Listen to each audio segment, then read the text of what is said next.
नमस्कार दोस्तों, मैं अखिलेश यादव आप सभी का एक बार फिर से स्वागत करता हूं प्लेटिनम क्लासेस में।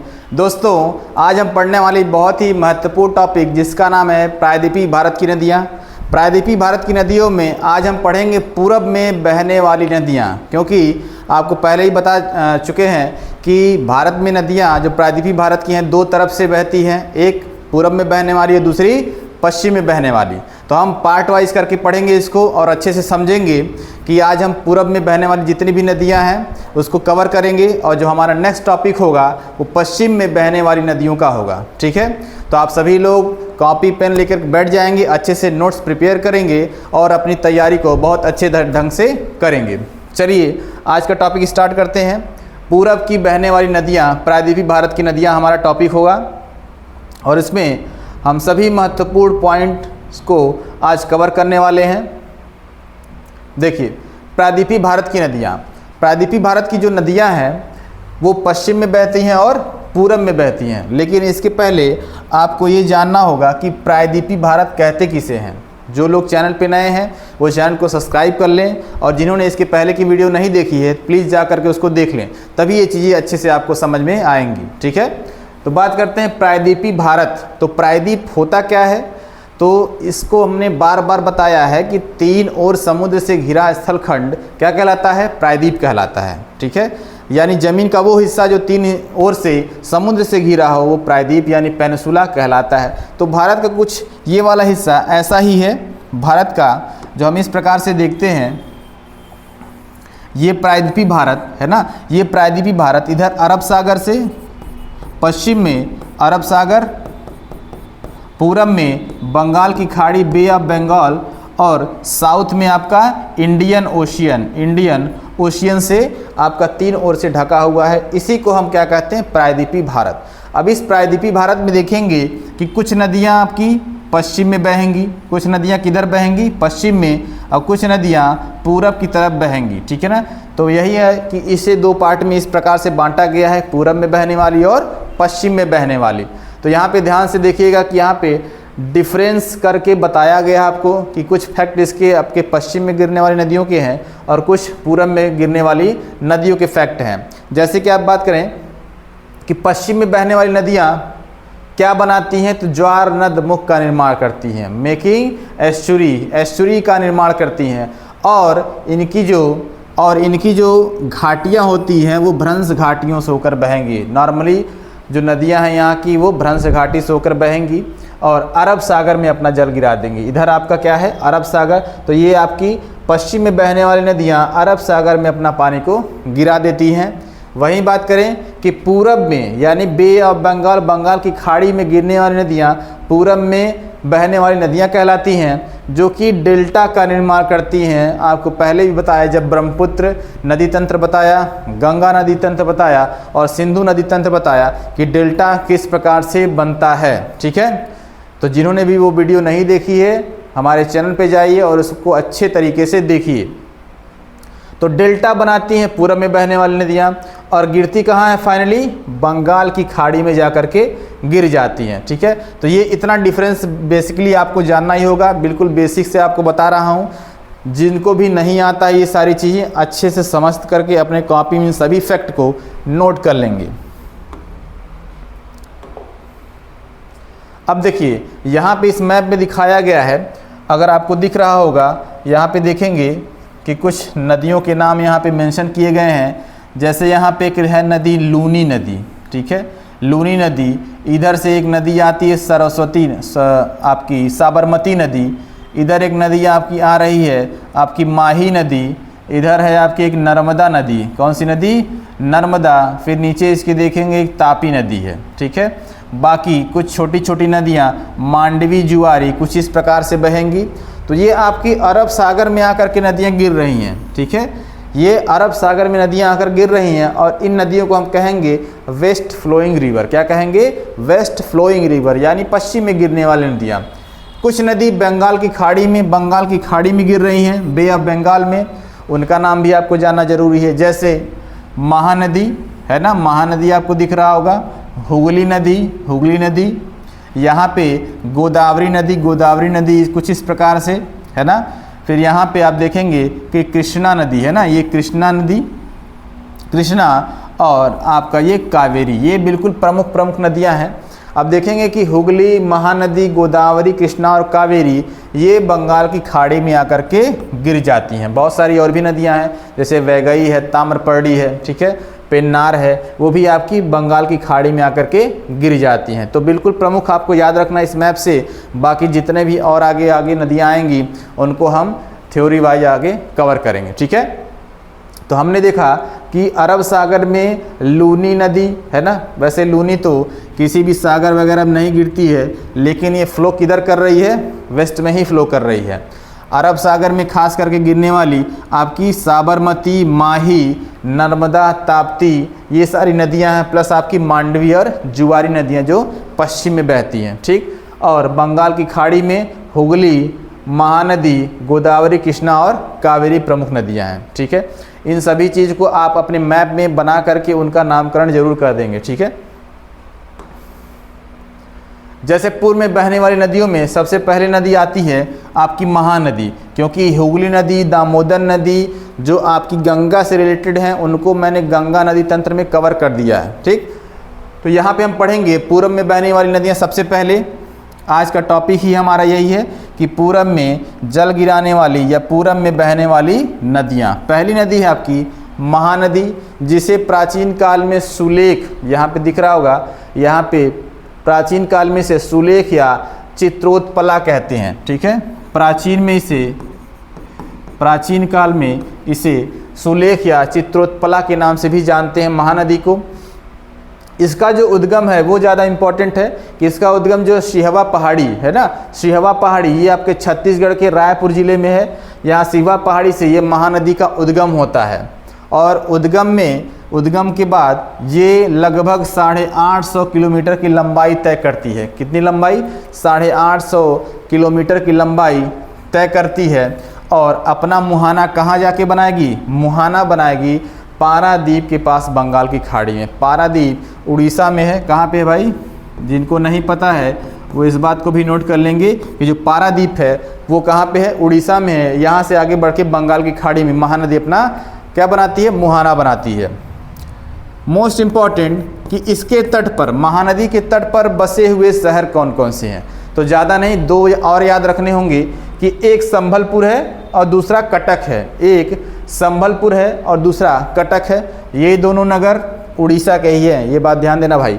पारादीप भी उड़ीसा का है, संभलपुर और कटक भी उड़ीसा के हैं, इस बात को ध्यान दीजिएगा।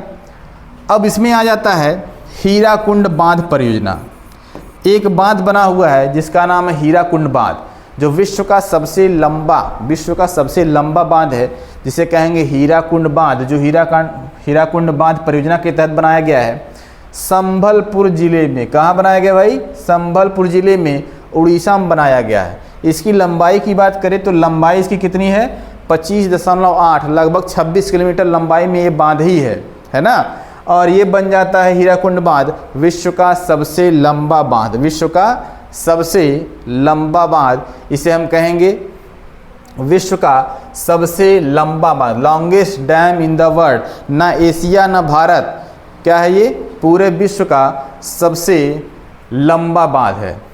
अगर बात करें इसकी सहायक नदियों की, सभी नदियों की सहायक नदियां हमने कवर किया है, चाहे यमुना हो, चाहे गंगा हो, सिंधु हो, ब्रह्मपुत्र हो। तो यहाँ पे देखेंगे कि जो आपकी महानदी की सहायक नदियां हैं यानी ट्रिब्यूटरीज ऑफ महानदी है, इसमें टेल, जोकिंग, हसदो, काफ़ी इसमें देखेंगे कि हंसने वाली नदियाँ। देखो यहाँ पे हंसने से हसदो नाम भी है। टेल यानी पूंछ होता है। देखो पूंछ वाली नदी भाई कौन सी है? टेल नदी का नाम है टेल। जोकिंग, जोकर वाला जोकिंग है ये, जोकिंग, हसदो, मांद, शेर कहाँ रहता है? मांद में रहता है।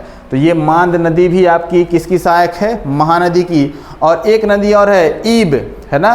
तो ईब, मांद, हसदो, जोकिंग और टेल, ये सारी की सारी महानदी की ट्रिब्यूटरीज हैं, यानी कि ये आपकी सहायक नदियों की श्रेणी में आती हैं, ठीक है। तो इतने फैक्ट आप महानदी के बारे में याद रखेंगे। कि एक पॉइंट अच्छा छूट गया है, इसको फिर से बताएंगे कि जो कटक है ना, कटक, इसको ध्यान से देखिएगा। जो कटक है, कटक में है है ना, राइस रिसर्च सेंटर है, भारतीय अनुसंधान, भारतीय चावल अनुसंधान केंद्र है, अनुसंधान केंद्र है, ठीक है। क्या है? भारतीय चावल अनुसंधान केंद्र है भाई कटक में, ठीक है। तो चावल जब खाते हैं तो कंकड़ आ जाता है तो कट करेगा, कैसे करेगा भाई? कट कट की आवाज़ करेगा। तो कटक याद करना, चावल अनुसंधान केंद्र कहाँ पे है? कटक में। और कटक, ये ध्यान दीजिएगा कि कटक किस नदी के तट पर है? तो महानदी की। तो ये भाई आपके अनुसंधान केंद्रों में आपसे पूछा जाता है, बताओ कि भारतीय चावल अनुसंधान केंद्र कहाँ पे है? तो कटक में है। कटक किस नदी के तट पर है? तो महानदी। ये पॉइंट भी आप कवर कर लीजिएगा, ठीक है। चलो, दूसरी जो आपकी नदी है प्रायद्वीपीय भारत में बहने वाली, उसका नाम है गोदावरी। क्या है भाई? गोदावरी। गोदावरी बहुत इंपॉर्टेंट है भाई। इसकी लंबाई से लेके उद्गम, मुहाना, है ना, प्लस आपके कितने राज्यों से बहती है, ये सारे फैक्ट आपकी गोदावरी में इंपॉर्टेंट होने वाले हैं। अब देखेंगे कि इसका जो ओरिजिन है इसका त्र्यंबकेश्वर पहाड़ी। कहाँ से है? त्र्यंबकेश्वर पहाड़ी, जो कि नासिक ज़िले में है। महाराष्ट्र के किस ज़िले में है? नासिक ज़िले में। यहाँ से इसका उद्गम होता है। और मुहाना अपना ये कहाँ बनाएगी? आउटफ्लो कहाँ होता है? बंगाल की खाड़ी में। यहाँ से बहते हुई जाएगी महाराष्ट्र, तेलंगाना और लास्ट में आंध्र प्रदेश में अपना मुहाना बनाएगी। और इन्हीं तीनों राज्यों से होकर ये बहेगी। जहाँ से निकलती है और जहाँ गिरेगी उसके बीच में केवल एक राज्य आएगा, उसका नाम है तेलंगाना। तो 3 राज्यों से बहती हुई, कितने स्टेट से बहेगी भाई? 3 राज्य, 3 स्टेट से ये फ्लो करती है। और इस बीच 1465 किलोमीटर की दूरी तय करती। कितनी दूरी? 1465 किलोमीटर। ये दूरी बिल्कुल याद रखिएगा। गंगा नदी का मैंने बताया था 2525 किलोमीटर, ब्रह्मपुत्र का बताया था 2900 किलोमीटर, सिंधु नदी का बताया था 2880 किलोमीटर। अब यहाँ पे देखेंगे लंबाई के मामले में 1465 किलोमीटर। पूरी तरीके से भारत में बहने वाली सबसे लंबी नदी कौन है भाई?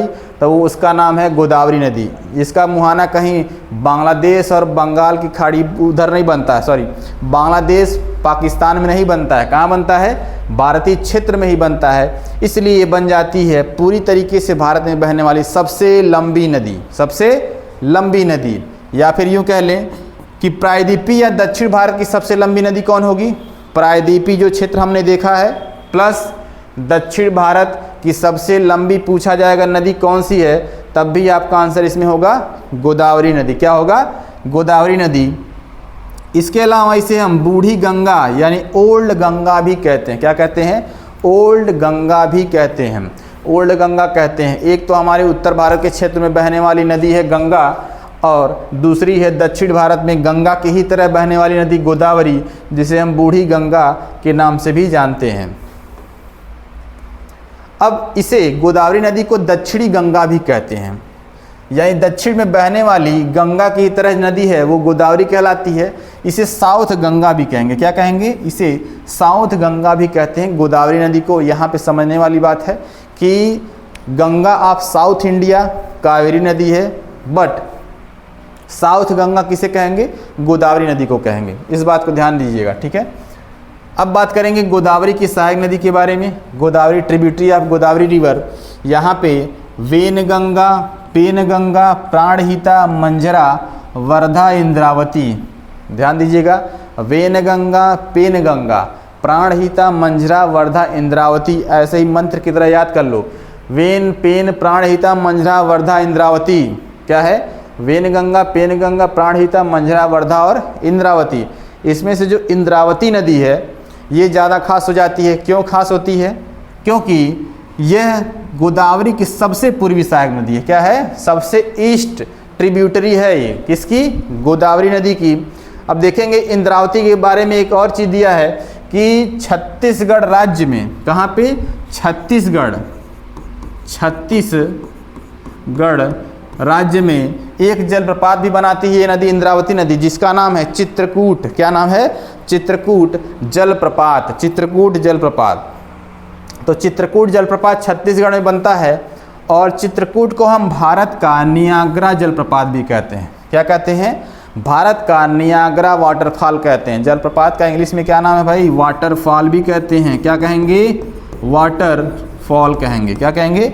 वाटरफॉल भी कहते हैं। तो भारत का नियाग्रा कौन होगा? चित्रकूट। और ये चित्रकूट जलप्रपात किस नदी पे बना है? तो कहेंगे इंद्रावती। राज्य पूछेगा तो छत्तीसगढ़ में इंद्रावती नदी क्यों खास हो जाती है? क्योंकि सबसे पूर्वी सहायक है गोदावरी की। अब बात करेंगे गोदावरी की परियोजना। इसकी 3 महत्वपूर्ण परियोजनाएं हैं। एक है जेकवाड़ी परियोजना। कौन सी है? जेकवाड़ी परियोजना महाराष्ट्र में है। निजाम सागर परियोजना तेलंगाना में है। पोचमपात परियोजना आंध्र प्रदेश में है। ठीक है, ध्यान देना, जेकवाड़ी परियोजना महाराष्ट्र में है, निजाम सागर तेलंगाना, पोचमपात परियोजना आंध्र प्रदेश से रिलेटेड है। ये तीनों की तीनों परियोजनाएं बहुत महत्वपूर्ण हैं, कई बार एग्जाम में पूछा भी है। तीसरी बात करें, एक हो गया महानदी, दूसरा गोदावरी, तीसरी नदी है कृष्णा। तीसरी महत्वपूर्ण नदी कौन सी है? कृष्णा। मोस्ट इंपॉर्टेंट, जितनी इंपॉर्टेंट आपकी गोदावरी थी उतनी ही इंपॉर्टेंट कृष्णा नदी है, खास करके उससे भी ज़्यादा इंपॉर्टेंट है। आइए देखते हैं इसके बारे में फैक्ट जो दिए गए हैं। तो सबसे पहले तो वही देखते हैं कि उद्गम कहाँ से, ये नदी निकलती कहाँ से है। तो देखेंगे कि महाबलेश्वर, यानी ये महाबलेश्वर चोटी जो कि पश्चिमी घाट के सह्याद्री श्रेणी से निकलती है। कहाँ से? पश्चिमी घाट के सह्याद्री के महाबलेश्वर चोटी से ये आपकी कृष्णा नदी निकलती है और मुहाना बना लेगी बंगाल की खाड़ी में आंध्र प्रदेश के एक शहर से गुजरते हुए, जिसका नाम है कृष्णपट्टनम। क्या नाम है? कृष्णपट्टनम नाम है। इस शहर से आगे बढ़ेगी और बंगाल की खाड़ी में अपना मुहाना बना देगी। अब आपसे पूछा जाएगा, बताइए ये कृष्णपट्टनम शहर किस राज्य में है? तो आप कहेंगे आंध्र प्रदेश से बिलोंग करता है। किसमें? आंध्र प्रदेश से बिलोंग करता है। दूसरी बात कि अगर ये महाराष्ट्र से निकल रही है और निकलते हुए चली जाएगी आंध्र प्रदेश में, तो इस बीच कितने किलोमीटर की दूरी तय करेगी? तो कहेंगे सर 1400 किलोमीटर। तो 1400 किलोमीटर हमने एक और नदी के बारे में पढ़ा था जिसका नाम है गोदावरी। उसकी लंबाई 1465 किलोमीटर थी, इसकी लंबाई 1400 किलोमीटर, खाली 65 किलोमीटर छोटी है। तो अगर भाई वो 1465 किलोमीटर की दूरी तय कर रही है और ये 1400, और प्रायद्वीपीय भारत की कोई नदी ऐसी नहीं है जो इतनी लंबाई दूरी तय करती हो। तो पहली गोदावरी हो गई और दूसरी कृष्णा। तो दूसरी सबसे लंबी नदी हो जाएगी ये दक्षिण भारत की या प्रायद्वीपीय भारत की दूसरी सबसे लंबी नदी। एक शहर है विजयवाड़ा। क्या नाम है? विजयवाड़ा शहर है ना। कहाँ पे है भाई? आंध्र प्रदेश में। तो बताओ किस नदी के तट पर है? डायरेक्ट आपसे क्वेश्चन एग्जाम में पूछा जाएगा, विजयवाड़ा शहर किस नदी के तट पर है? तो आप आंसर देंगे कृष्णा नदी के तट पर है। 2 बात जो हमेशा पूछे जाते हैं, एक हम्पी और एक अलमट्टी। हम्पी और अलमट्टी बांध किस नदी पर बनाए गए हैं? कृष्णा नदी पर बनाए गए हैं। किस राज्य में बनाए गए हैं? तो कहेंगे कर्नाटक राज्य में बनाए गए हैं। इस बांध को याद रखिएगा, हम्पी और अलमट्टी बांध कृष्णा नदी पे कर्नाटक में बनाए गए हैं। फिर बात करेंगे कृष्णा की सहायक नदियों के बारे में। कृष्णा की सहायक नदियों के बारे में इंपॉर्टेंट है ये पंचगंगा, दूधगंगा, भीमा, कोयना, घाट प्रभा, मालप्रभा, मूसी और तुंगभद्रा। यहाँ पे दो को पेयर करके याद करेंगे, पंचगंगा, दूधगंगा, भीमा, कोयना, घाट प्रभा, मालप्रभा, मूसी और तुंगभद्रा। यहाँ पे देखेंगे कि जो कोयना है इस पर बना हुआ भारत का सबसे बड़ा जल विद्युत परियोजना। दूसरा जो मूसी नदी है इसके तट पर हैदराबाद शहर बसा हुआ है। तुंगभद्रा पे परियोजना बनाई गई है, तुंगभद्रा परियोजना।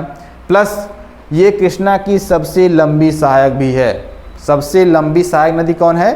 कृष्णा की। तो आप बोलेंगे तुंगभद्रा नदी सबसे लंबी सहायक नदी है कृष्णा की। ठीक है, अब देखिए इन्हीं चीज़ों को यहाँ पे लिखा गया है कि मूसी के तट पर कौन सा शहर है? हैदराबाद। क्या है भाई? हैदराबाद शहर किस नदी के तट पर है? मूसी के। कृष्णा नदी की सबसे लंबी सहायक कौन सी नदी है? तुंगभद्रा नदी सबसे लंबी सहायक है कृष्णा की। ठीक है, कोयना जल विद्युत परियोजना। कोयना जल विद्युत परियोजना भारत की सबसे बड़ी जल विद्युत परियोजना है। क्या है? सबसे बड़ी जल विद्युत परियोजना है। और लास्ट, कृष्णा नदी दक्षिण भारत की सेकेंड सबसे लंबी नदी है। कौन सी है? सेकेंड सबसे लार्जेस्ट या लॉन्गेस्ट रिवर है। इस बात को ध्यान दीजिएगा क्योंकि पहली तो हमने पढ़ लिया गोदावरी नदी, दूसरी सबसे लंबी कौन हो जाएगी? कृष्णा नदी। अब बात करेंगे कृष्णा की परियोजना के बारे में। एक एक फैक्ट देखिए, बहुत इंपॉर्टेंट फैक्ट इसमें इंक्लूड किया गया है। अब इससे मुझे नहीं लगता कि इससे कम आपको पढ़ना चाहिए। इससे कम पढ़ेंगे तो समझिए कि एग्ज़ाम में क्वेश्चन फंसने के बहुत कम चांस हो जाएंगे। कम से कम आपको जितना पढ़ा है उतना तो पढ़ना ही पड़ेगा, ठीक है। अब इसे अधिकतम मान के पढ़िए या कम से कम मान के पढ़िए, लेकिन पहले इसको पढ़ लीजिएगा।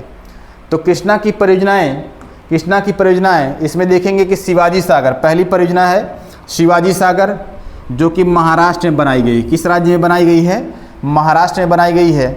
दूसरा तुंगभद्रा परियोजना, कौन सी परियोजना? तुंगभद्रा परियोजना। ये आपकी बनाई गई है आपकी तुंगभद्रा नदी पे ही, लेकिन कृष्णा की परियोजना के अंतर्गत ही आती है। किस राज्य में बनाई गई है? कर्नाटक में। नागार्जुन सागर परियोजना और श्रीशैलम परियोजना दोनों आंध्र प्रदेश और तेलंगाना की संयुक्त परियोजना है। चाहे नागार्जुन सागर कहे चाहे श्रीशैलम परियोजना कहे, दोनों राज्यों के सहमति समझौते से बनाई गई है ना। क्योंकि भाई आंध्र प्रदेश और तेलंगाना 2014 के पहले क्या थे? एक ही राज्य हुआ करते थे, ठीक। अब देखेंगे कि ये कितने राज्यों से बहती है, कितने राज्यों से कृष्णा नदी बहते हुए आती है। तो अगर इसकी परियोजनाओं के बारे में आपने अच्छे से पढ़ा है तो राज्य अपने आप क्लियर हो जाएंगे।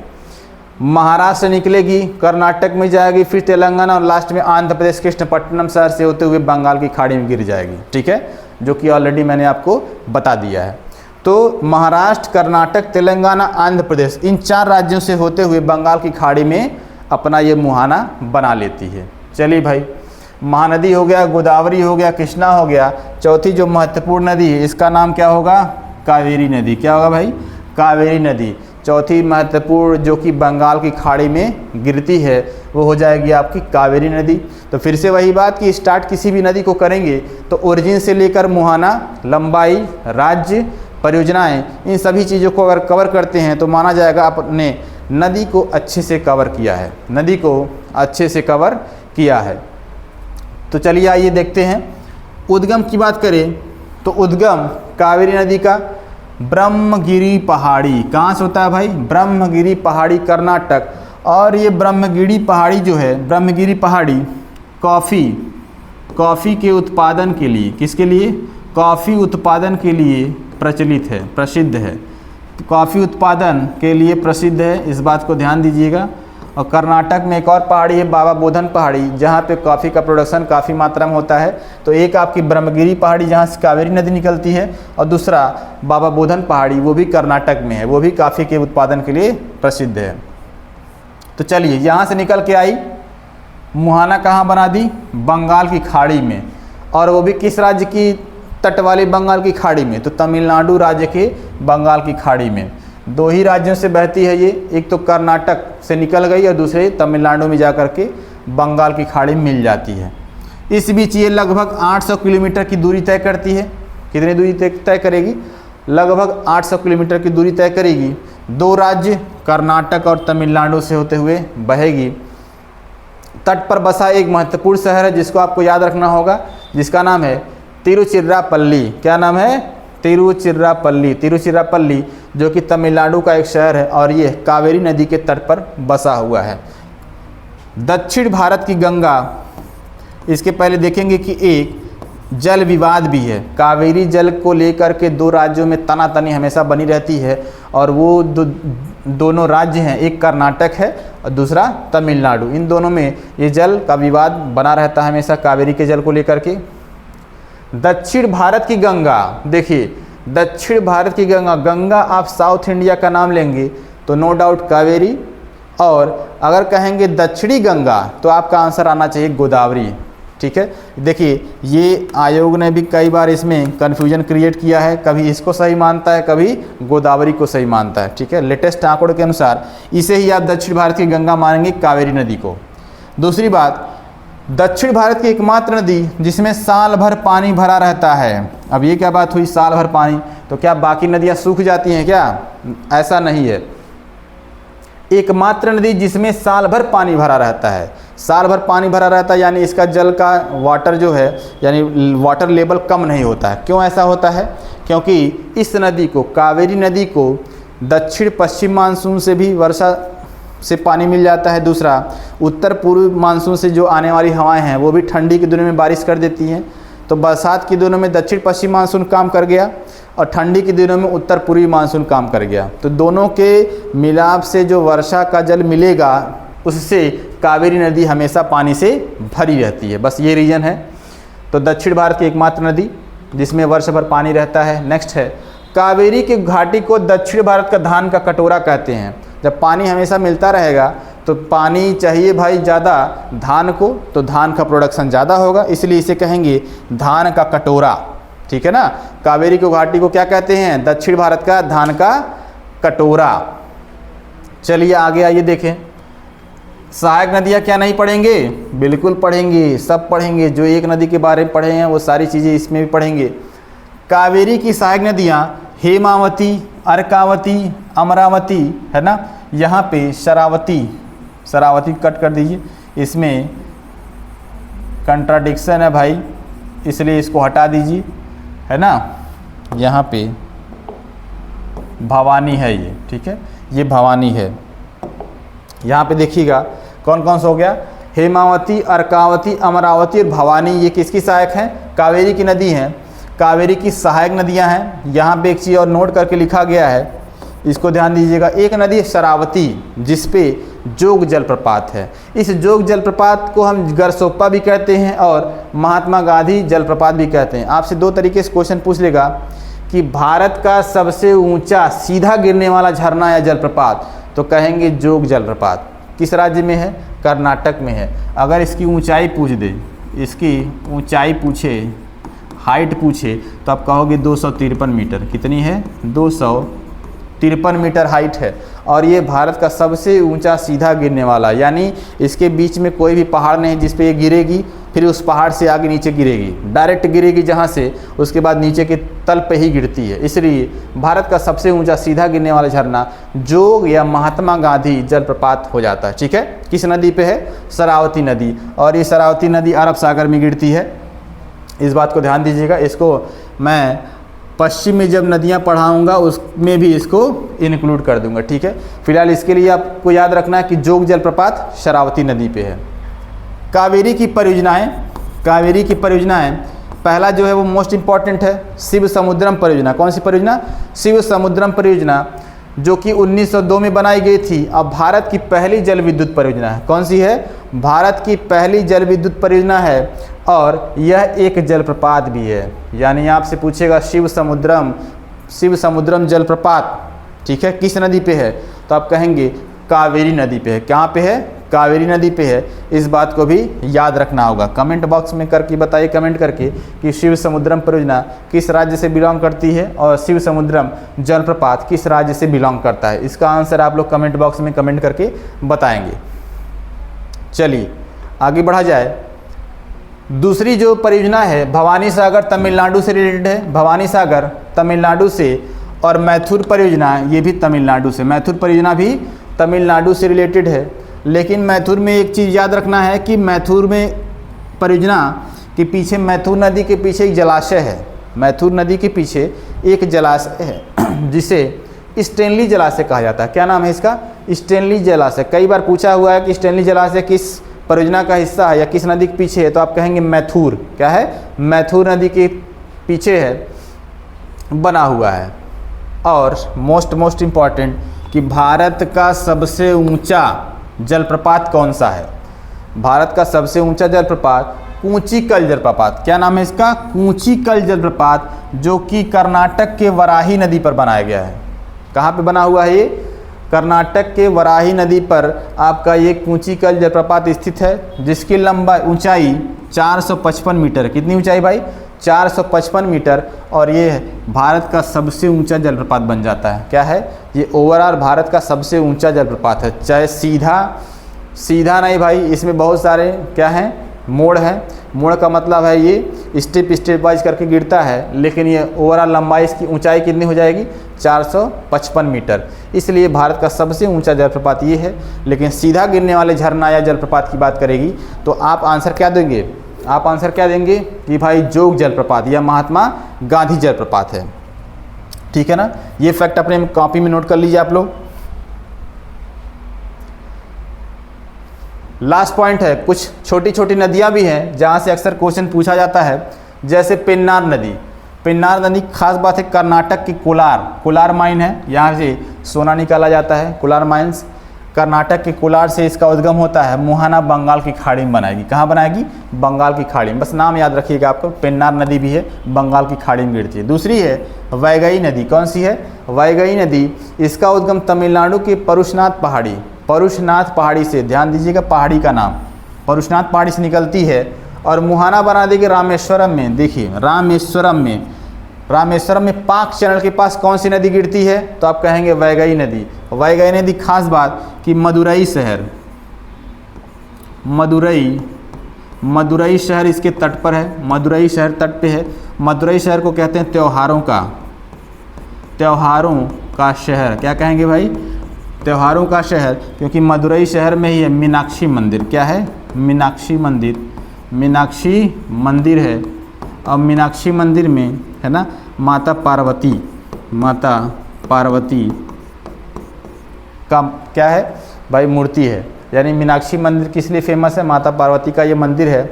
मीनाक्षी किसका पर्यायवाची है भाई? पार्वती माता का ही पर्यायवाची है। मीन्स आँखों वाली कौन है? पार्वती माता है। इस बात को ध्यान दीजिएगा। मुहाना बनाएगी रामेश्वरम में पाक चैनल के पास। और लास्ट नदी जो है ताम्रपर्णी नदी। कौन सी नदी है? ताम्रपर्णी नदी। दो बातें ताम्रपर्णी के बारे में याद रखना है कि एक कार्डमम पहाड़ी से निकलती है। कहाँ से निकलती है? भारत की सबसे दक्षिणी पहाड़ी कार्डमम पहाड़ी से निकलती है ताम्रपर्णी नदी, और बहती हुई जाएगी और मन्नार की खाड़ी में अपना जल समर्पित कर देगी ताम्रपर्णी नदी। इस बात को आपको ध्यान देना है ताम्रपर्णी में कि निकल कहाँ से रही है और गिर कहाँ से रही है। छोटी छोटी नदियां हैं, लेकिन कभी कभार इनसे भी क्वेश्चन बन जाते हैं। इसके लिए भी आपको प्रिपेयर रहना होगा।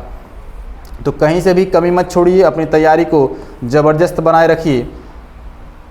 चलिए, तो दोस्तों ये था आपका भारत की नदियों में, प्रायद्वीपीय भारत की नदियों में खास करके पूरब में जल गिराने वाली नदियाँ यानी ईस्ट फ्लोइंग रिवर।